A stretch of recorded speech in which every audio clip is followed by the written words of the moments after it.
Guys, kung marami kayong tanim sa mga bakuran nyo, spinach, itong pagkain ni Papay nito guys, tatadtarin ko lang ng pino.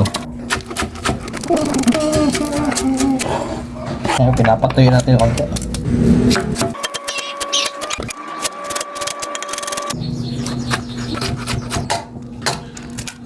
Add tayo ng pepper.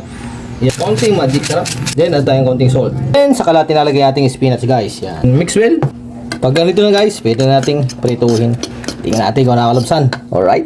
Konting mantika lang guys. Titikman na.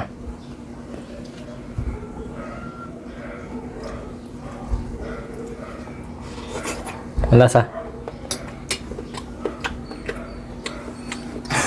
Ang lasa. Sandahon. Sandahon daw guys.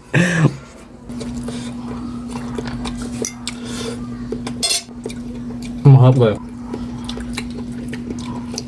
Masarap guys, seryoso. Panalo siya.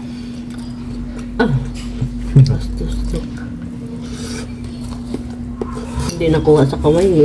Panalo. Bibig na.